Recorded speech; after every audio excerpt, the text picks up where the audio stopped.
নতুন শহর, নতুন বাসা আর টোনাটুনির ছোট্ট সংসার। সকাল থেকে রাত পর্যন্ত আজকে কি করলাম তার একটা ছোট্ট ডেইলি ভ্লগ তোমাদের সাথে শেয়ার করব। আই হোপ তোমাদের অনেক ভালো লাগবে। আমার ভিডিওটা যদি ভালো লাগে অবশ্যই আমার পেজটি ফলো দিয়ে সবসময় পাশে থেকো। চলো ভিডিও শুরু করা যাক। হ্যালো এভরিওয়ান, আসসালামু আলাইকুম। আমি Lamia and welcome to my page Lamiara tales. প্রথমেই আমি মাছটাকে সুন্দরভাবে ধুয়ে নিয়েছি, তারপরে হলুদ মরিচ আর লবণ দিয়ে সুন্দরভাবে মাখিয়ে আমি 10 থেকে 20 মিনিটের জন্য একটু রেস্টে রেখে দেব। এরপর কিছু থালাবাটি ধোয়ার কাজ ছিল, সেগুলো শেষ করে নিলাম। থালাবাটি ধোয়া শেষ করে কড়াইতে তেল গরম করতে দিলাম।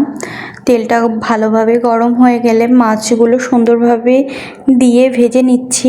এই মাছ ভাজি করতে গেলেই আমার অনেক ভয় লাগে যদি তেল ছিটে ওঠে।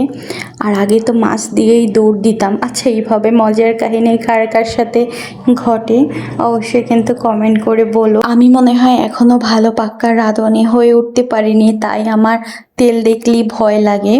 এভাবে মাছ ভাজি করতেও ভয় লাগে, কিন্তু এখন তো অভ্যস্ত হয়ে গেছি। আগে অনেক বেশি ভয় পেতাম। আসলে মানুষ তো আর একদিনে সব কিছু শেখে না, শিখতেও একটু টাইম লাগে। হয়তো বা আমারও টাইম লাগছে। আগে নিজে রান্না করতাম না, এখন রান্না করি, থালাবাটি ধুই, সবই করি, তাই না? মাছ ভাজার ফাঁকে আবার একটু সবজিও কেটে নিচ্ছি। আচ্ছা, তোমাদের একটা কথা বলি, এটা কিন্তু আমার পেজের দ্বিতীয় ভ্লগ। আমার এই পেজটা তো নতুন পেজ। আসলে ভ্লগ ভিডিও দিব করে নানান আলিস্যামের কারণে আর দেওয়াই হয় না। তারপরে আবার ভয়ে দিতেও অনেক সময় ইচ্ছে করে না। তবে আজ ভাবলাম আলিস্যামি না করে ডেইলি ভ্লগটা শেয়ার করেই ফেলি। তোমাদের কাছে আমার ডেইলি ভ্লগগুলো কেমন লাগে একটু কমেন্ট করে জানিও। আর আমার ছোট ছোট রিলস ভিডিওগুলো কেমন হয় সেটাও কমেন্ট করে বলে যেও। সবজি কাটার ক্ষেত্রে এক এক দিন এক এক রকমের হয়। মাঝে মাঝে সব সবজি আগে কেটে ঘুচিয়ে রাখি, আবার অনেক সময় রান্নার ফাঁকে ফাঁকে কেটে বেছে ধুয়ে রাখি। আচ্ছা, তোমরা কিভাবে রান্না করো? আগে সব গুছিয়ে রাখো নাকি রান্না করার ফাঁকে ফাঁকে সব গুছিয়ে নাও? কার কেমন অভ্যাস কমেন্ট করে কিন্তু অবশ্যই জানাবে। আমিও সময় পেলে সব গুছিয়ে রাখি, আবার মাঝে মাঝে ব্যস্ততার কারণে বা অনেক সময় হয় না বা মনে চায় না, তখন কি করি, রান্না বসিয়ে দিয়ে তার ফাঁকে সব সুন্দর করে কেটে বেছে ধুয়ে নিই। রান্না করতে করতে একটা কথা মনে হলো, একজন গৃহিণীর জীবনটা আসলে অন্যরকম সুন্দর ও গোছানো।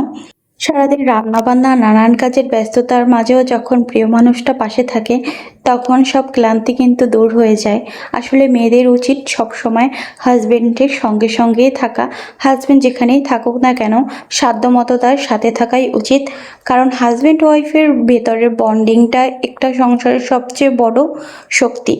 একটা সুন্দর সংসারের পেছনে হাজবেন্ড ওয়াইফ দুজনেই খুব গুরুত্বপূর্ণ। নিজের একটা ছোট্ট সংসার গড়ে তোলার যে আনন্দ সেটা সত্যি আলাদা। আমি চাই প্রত্যেকটা মেয়েরই একটা মিষ্টি গোছানো ছোট্ট সংসার থাকুক। কার কার এভাবে নিজের গোছানো সংসার আছে অবশ্যই কমেন্ট করে জানাবো। আর আজকের ভিডিওটা এই পর্যন্তই। আল্লাহ হাফেজ সবাইকে।